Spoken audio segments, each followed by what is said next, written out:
The Tyranny of Structurelessness, 1972, by Joe Freeman. Introduction.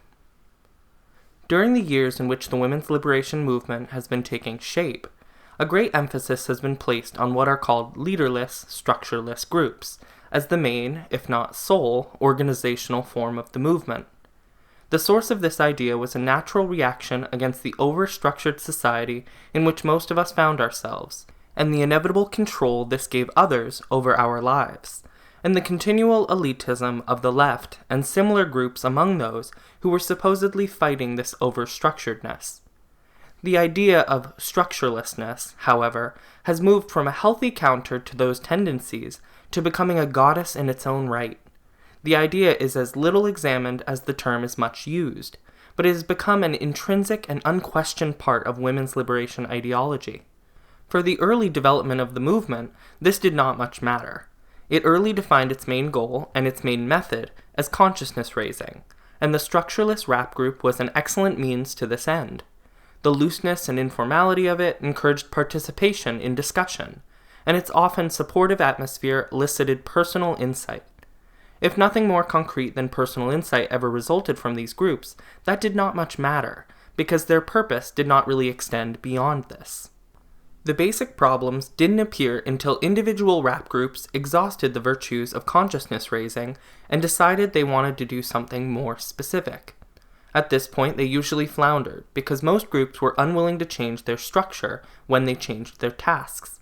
Women had thoroughly accepted the idea of structurelessness without realizing the limitations of its uses. People would try to use the structureless group and the informal conference for purposes for which they were unsuitable, out of a blind belief that no other means could possibly be anything but oppressive. If the movement is to grow beyond these elementary stages of development, it will have to disabuse itself of some of its prejudices about organization and structure. There is nothing inherently bad about either of these. They can be and often are misused, but to reject them out of hand because they are misused is to deny ourselves the necessary tools to further development. We need to understand why structurelessness does not work. Formal and informal structures.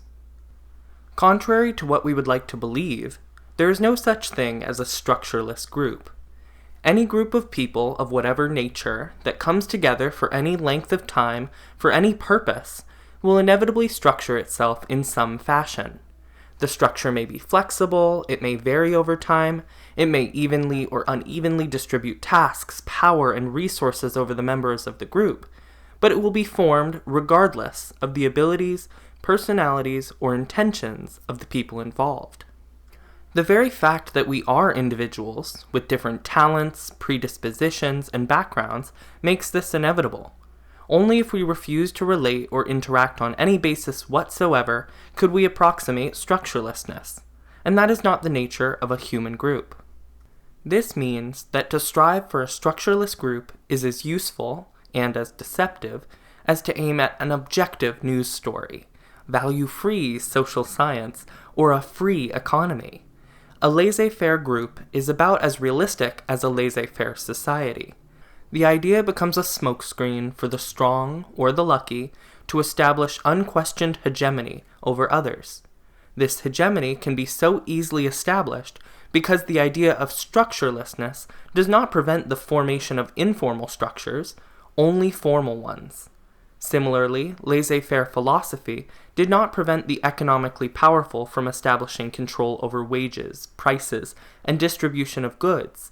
It only prevented the government from doing so. Thus, structurelessness becomes a way of masking power, and within the women's movement is usually most strongly advocated by those who are the most powerful, whether they are conscious of their power or not. As long as the structure of the group is informal, the rules of how decisions are made are known only to a few, and awareness of power is limited to those who know the rules. Those who do not know the rules and are not chosen for initiation must remain in confusion, or suffer from paranoid delusions that something is happening of which they are not quite aware. For everyone to have the opportunity to be involved in a given group and to participate in its activities, the structure must be explicit, not implicit. The rules of decision-making must be open and available to everyone, and this can happen only if they are formalized. This is not to say that formalization of a structure of a group will destroy the informal structure. It usually doesn't. But it does hinder the informal structure from having predominant control and make available some means of attacking it if the people involved are not at least responsible to the needs of the group at large. Structurelessness is organizationally impossible. We cannot decide whether to have a structured or structureless group, only whether or not to have a formally structured one. Therefore, the word will not be used any longer except to refer to the idea it represents. Unstructured will refer to those groups which have not been deliberately structured in a particular manner. Structured will refer to those which have. A structured group always has formal structure, and may also have an informal or covert structure. It is this informal structure, particularly in unstructured groups, which forms the basis for elites. The nature of elitism. Elitist is probably the most abused word in the women's liberation movement. It is used as frequently, and for the same reasons, as pinko was used in the 50s. It is rarely used correctly. Within the movement, it commonly refers to individuals, though the personal characteristics and activities of those to whom it is directed may differ widely. An individual, as an individual, can never be an elitist, because the only proper application of the term elite is to groups. Any individual, regardless of how well known that person may be, can never be an elite. Correctly, an elite refers to a small group of people who have power over a larger group of which they are part, usually without direct responsibility to that larger group, and often without their knowledge or consent. A person becomes an elitist by being part of, or advocating the rule by, such a small group, whether or not that individual is well known or not known at all. Notoriety is not a definition of an elitist. The most insidious elites are usually run by people not known to the larger public at all. Intelligent elitists are usually smart enough not to allow themselves to become well known. When they become known, they are watched, and the mask over their power is no longer firmly lodged. Elites are not conspiracies.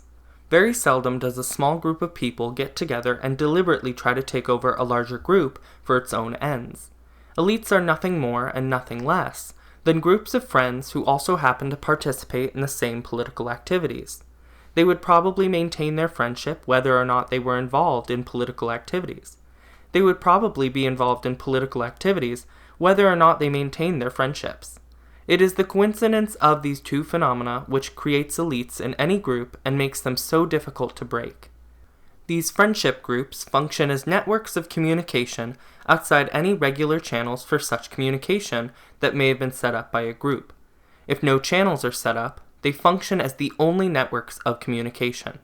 Because people are friends, because they usually share the same values and orientations, because they talk to each other socially and consult with each other when common decisions have to be made, the people involved in these networks have more power in the group than those who don't.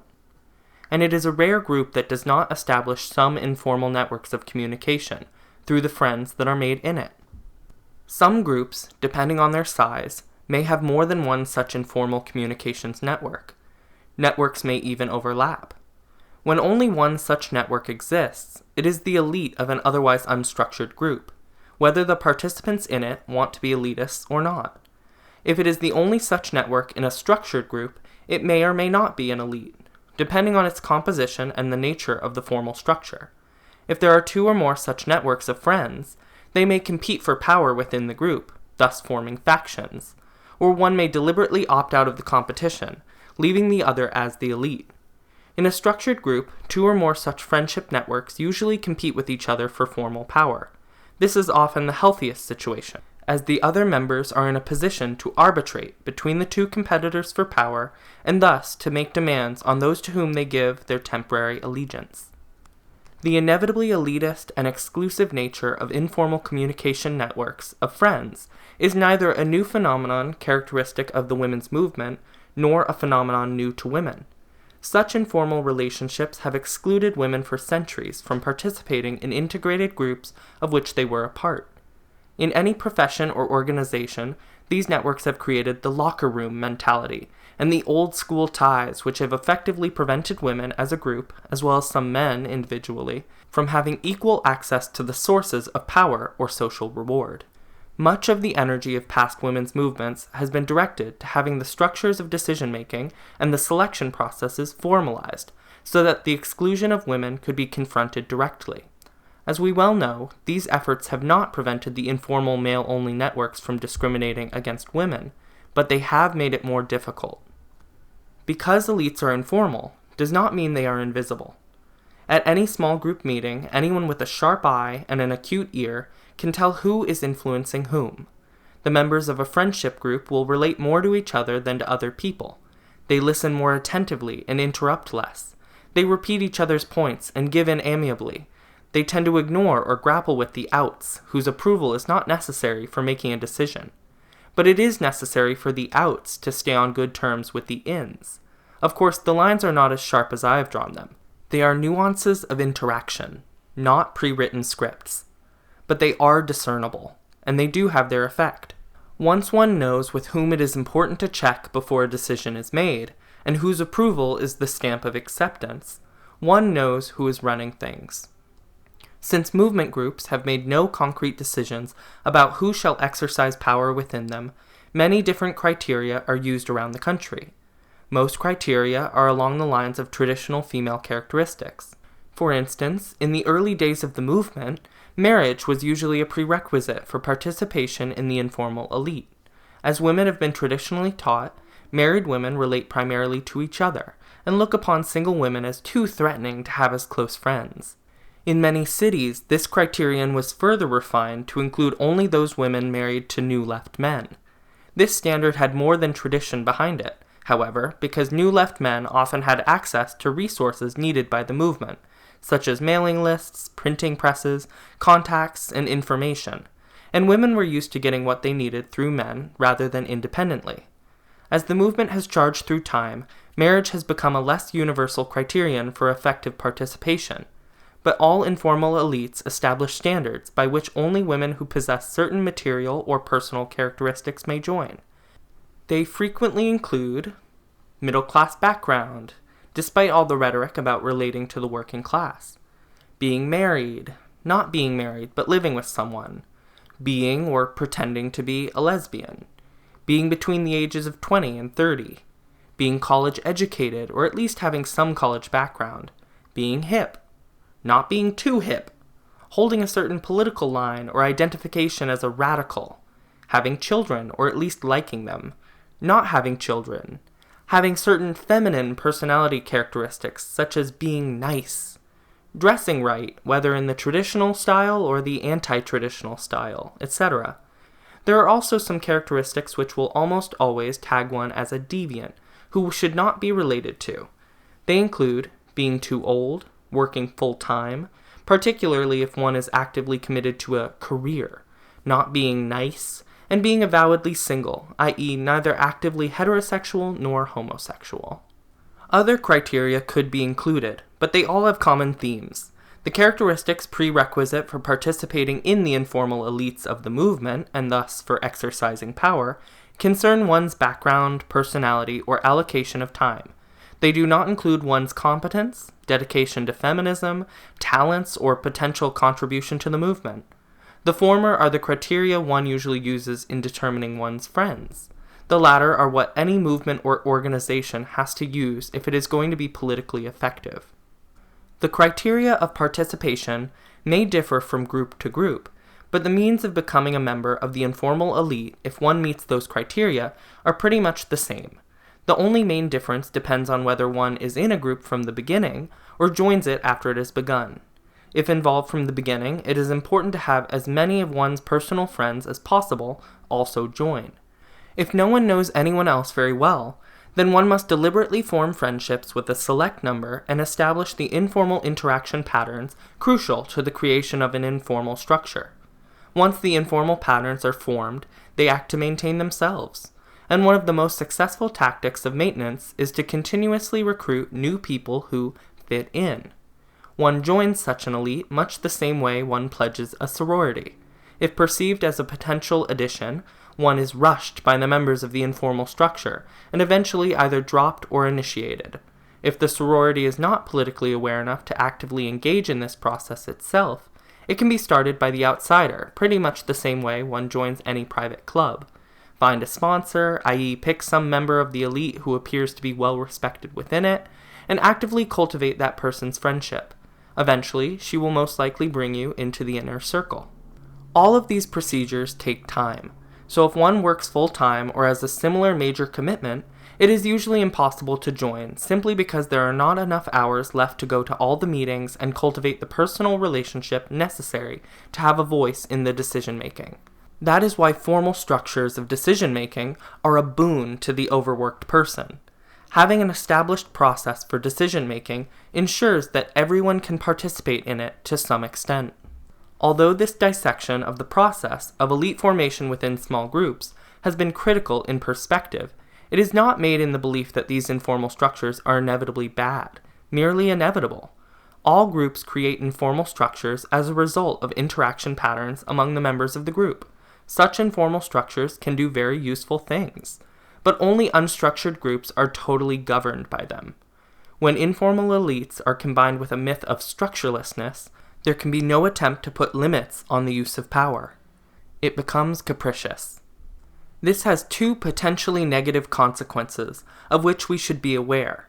The first is that the informal structure of decision-making will be much like a sorority, one in which people listen to others because they like them, and not because they say significant things.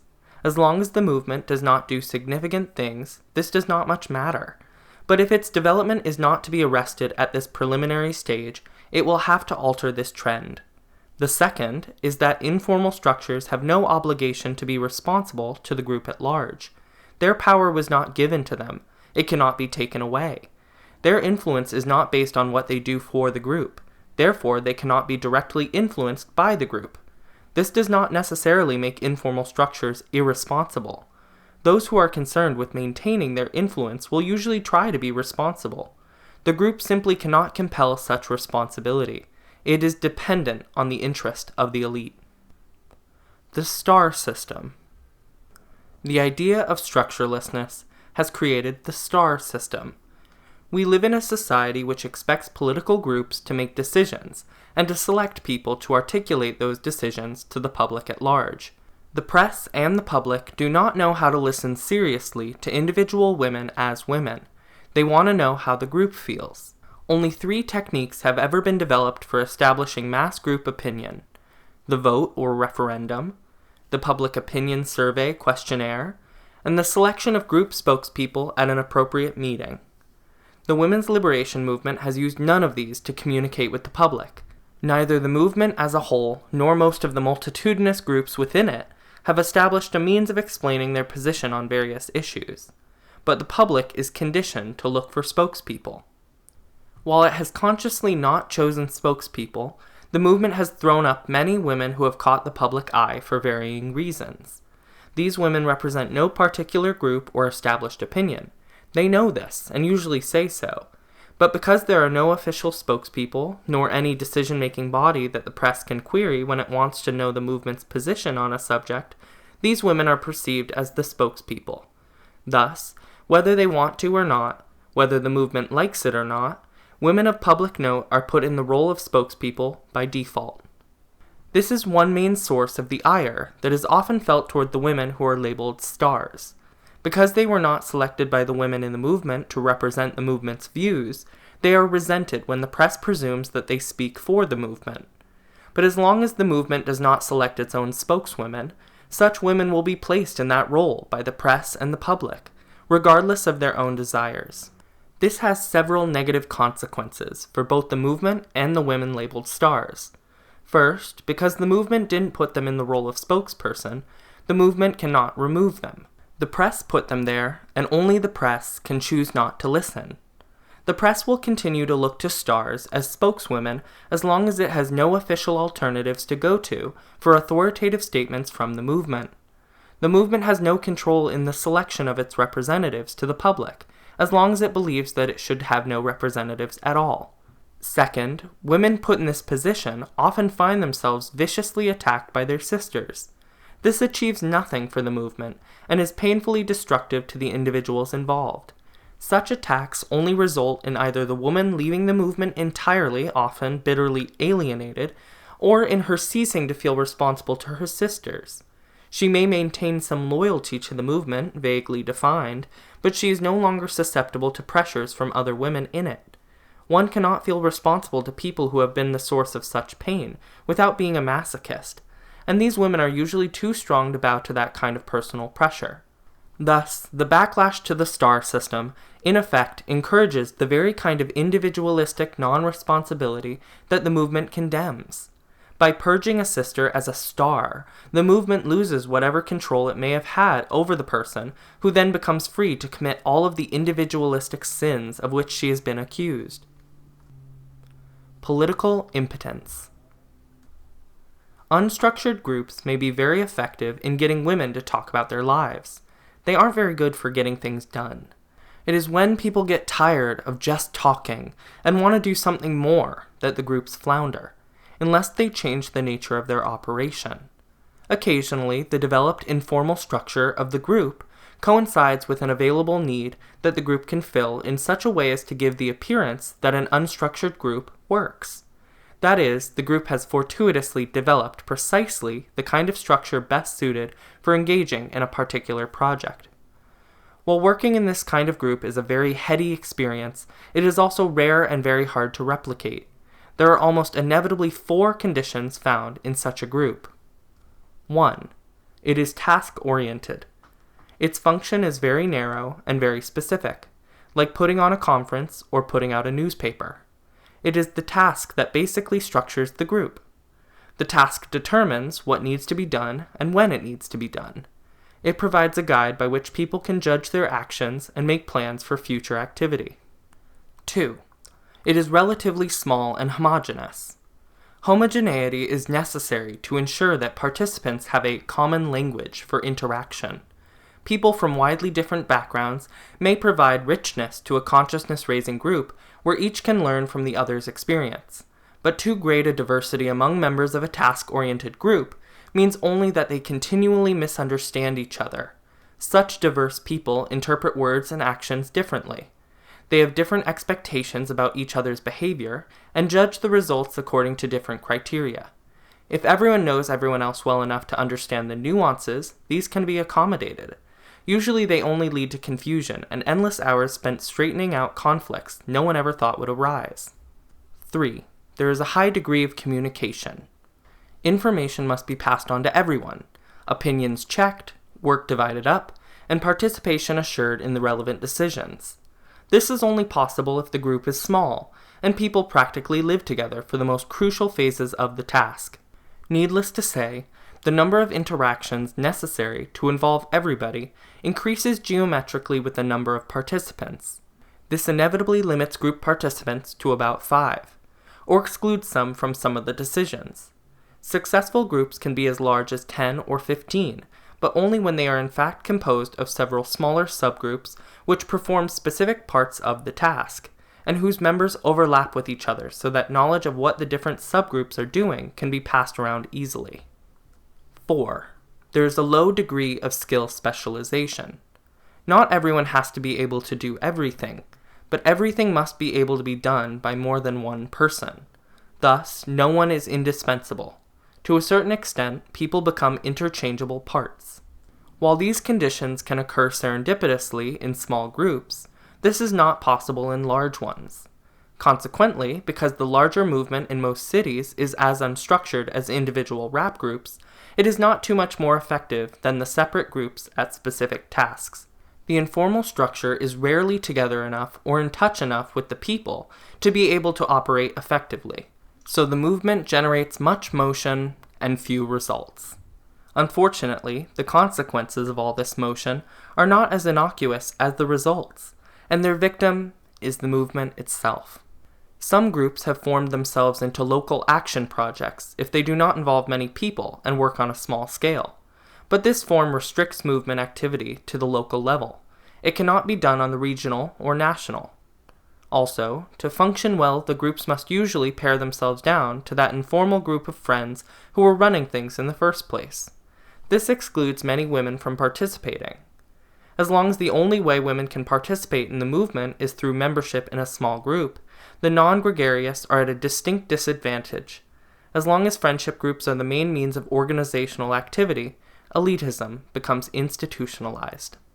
For those groups which cannot find a local project to which to devote themselves, the mere act of staying together becomes the reason for their staying together. When a group has no specific task, and consciousness raising is a task, the people in it turn their energies to controlling others in the group. This is not done so much out of a malicious desire to manipulate others, though sometimes it is, as out of a lack of anything better to do with their talents. Able people with time on their hands and a need to justify their coming together put their efforts into personal control, and spend their time criticizing the personalities of the other members in the group. Infighting and personal power games rule the day.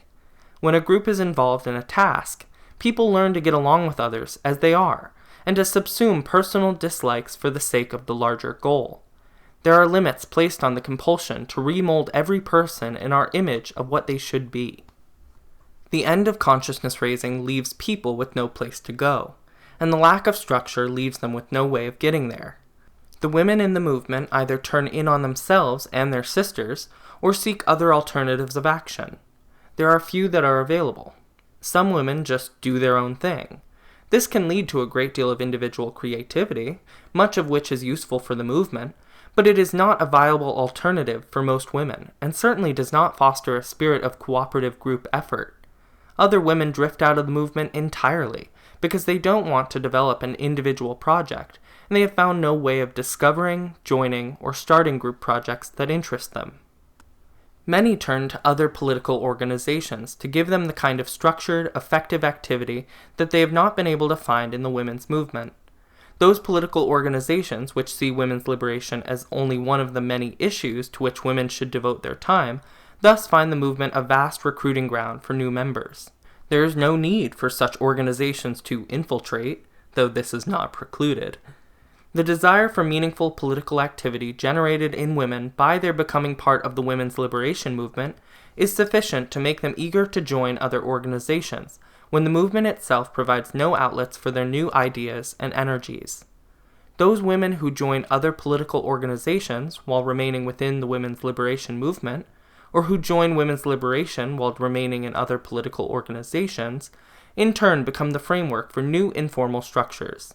These friendship networks are based upon their common non-feminist politics, rather than the characteristics discussed earlier, but operate in much the same way. Because these women share common values, ideas, and political orientations, they too become informal, unplanned, unselected, unresponsible elites, whether they intend to be so or not. These new informal elites are often perceived as threats by the old informal elites, previously developed within different movement groups. This is a correct perception. Such politically oriented networks are rarely willing to be merely sororities, as many of the old ones were, and want to proselytize their political as well as their feminist ideas. This is only natural, but its implications for women's liberation have never been adequately discussed. The old elites are rarely willing to bring such differences of opinion out into the open, because it would involve exposing the nature of the informal structure of the group. Many of these informal elites have been hiding under the banner of anti-elitism and structurelessness. To effectively counter the competition from another informal structure, they would have to become public, and this possibility is fraught with many dangerous implications. Thus, to maintain its own power, it is easier to rationalize the exclusion of the members of the other informal structure by such means as red baiting, reformist baiting, lesbian baiting, or straight baiting. The only other alternative is to formally structure the group in such a way that the original power structure is institutionalized. This is not always possible. If the informal elites have been well structured and have exercised a fair amount of power in the past, such a task is feasible. These groups have a history of being somewhat politically effective in the past, as the tightness of the informal structure has proven an adequate substitute for a formal structure. Becoming structured does not alter their operation much, though the institutionalization of the power structure does open it to formal challenge. It is those groups which are in the greatest need of structure that are often least capable of creating it. Their informal structures have not been too well formed, and adherence to the ideology of structurelessness makes them reluctant to change tactics. The more unstructured a group is, the more lacking it is in informal structures, and the more it adheres to an ideology of structurelessness, the more vulnerable it is to being taken over by a group of political comrades. Since the movement at large is just as unstructured as most of its constituent groups, it is similarly susceptible to indirect influence. But the phenomenon manifests itself differently. On a local level, most groups can operate autonomously, but the only groups that can organize a national activity are nationally organized groups. Thus, it is often the structured feminist organizations that provide national direction for feminist activities, and this direction is determined by the priorities of those organizations. Such groups as NOW, WEAL, and some leftist women's caucuses are simply the only organizations capable of mounting a national campaign. The multitude of unstructured women's liberation groups can choose to support or not support the national campaigns, but are incapable of mounting their own. Thus, their members become the troops under the leadership of the structured organizations. The avowedly unstructured groups have no way of drawing upon the movement's vast resources to support its priorities. It doesn't even have a way of deciding what they are. The more unstructured a movement is, the less control it has over the directions in which it develops, and the political actions in which it engages. This does not mean that its ideas do not spread. Given a certain amount of interest by the media and the appropriateness of social conditions, the ideas will still be diffused widely. But the diffusion of ideas does not mean they are implemented. It only means they are talked about. Insofar as they can be applied individually, they may be acted on. Insofar as they require coordinated political power to be implemented, they will not be. As long as the women's liberation movement stays dedicated to a form of organization which stresses small, inactive discussion groups among friends, the worst problems of unstructuredness will not be felt. But this style of organization has its limits. It is politically inefficacious, exclusive, and discriminatory against those women who are not or cannot be tied into the friendship networks. Those who do not fit into what already exists because of class, race, occupation, education, parental or marital status, personality, etc., will inevitably be discouraged from trying to participate. Those who do not fit in will develop vested interests in maintaining things as they are. The informal group's vested interests will be sustained by the informal structures which exist, and the movement will have no way of determining who shall exercise power within it. If the movement continues deliberately to not select who shall exercise power, it does not thereby abolish power. All it does is abdicate the right to demand that those who do exercise power and influence be held responsible for it. If the movement continues to keep power as diffuse as possible because it knows it cannot demand responsibility from those who have it, it does prevent any group or person from totally dominating, but it simultaneously ensures that the movement is as ineffective as possible. Some middle ground between domination and ineffectiveness can and must be found. These problems are coming to a head at this time because the nature of the movement is necessarily changing. Consciousness raising as the main function of the women's liberation movement is becoming obsolete. Due to the intense press publicity of the last 2 years, and the numerous overground books and articles now being circulated, women's liberation has become a household word. Its issues are discussed, and informal rap groups are formed by people who have no explicit connection with any movement group. The movement must go on to other tasks. It now needs to establish its priorities, articulate its goals, and pursue its objectives in a coordinated fashion. To do this, it must get organized, locally, regionally, and nationally. Principles of democratic structuring. Once the movement no longer clings tenaciously to the ideology of structurelessness, it is free to develop those forms of organization best suited to its healthy functioning. This does not mean that we should go to the other extreme and blindly imitate the traditional forms of organization, but neither should we blindly reject them all. Some of the traditional techniques will prove useful, albeit not perfect. Some will give us insights into what we should and should not do to obtain certain ends with minimal cost to the individuals in the movement. Mostly, we will have to experiment with different kinds of structuring and develop a variety of techniques to use for different situations. The lot system is one such idea which has emerged from the movement. It is not applicable to all situations, but it's useful in some. Other ideas for structuring are needed, but before we can proceed to experiment intelligently, we must accept the idea that there is nothing inherently bad about structure itself, only its excess use.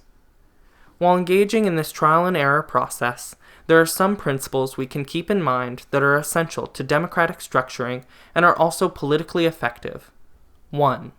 Delegation of specific authority to specific individuals for specific tasks by democratic procedures. Letting people assume jobs or tasks only by default means they are not dependably done. If people are selected to do a task, preferably after expressing an interest or willingness to do it, they have made a commitment which cannot so easily be ignored. 2.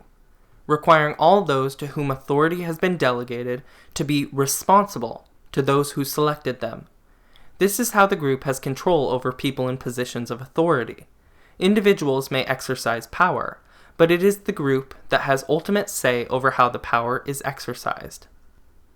3. Distribution of authority among as many people as is reasonably possible. This prevents monopoly of power and requires those in positions of authority to consult with many others in the process of exercising it.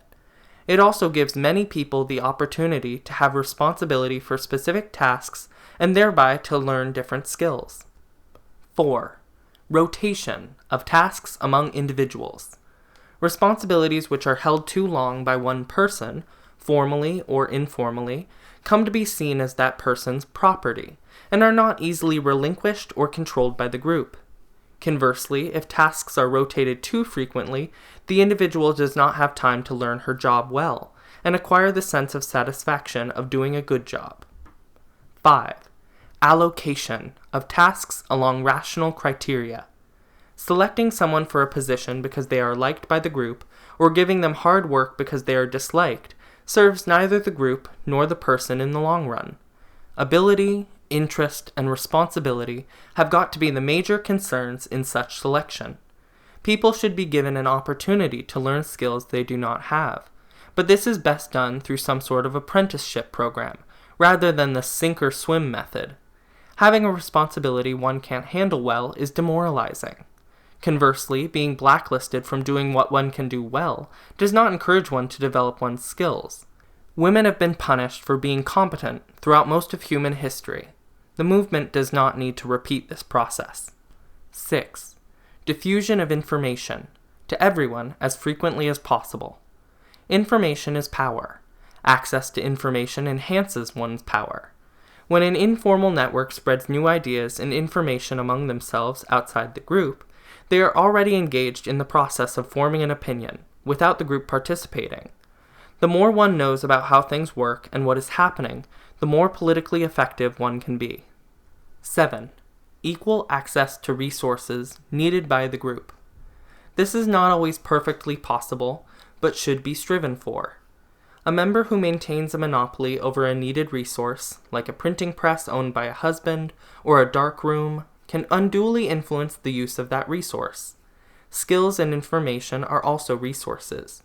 Members' skills can be equitably available only when the members are willing to teach what they know to others. When these principles are applied, they ensure that whatever structures are developed by different movement groups will be controlled by and responsible to the group. The group of people in positions of authority will be diffuse, flexible, open, and temporary. They will not be in such an easy position to institutionalize their power, because ultimate decisions will be made by the group at large.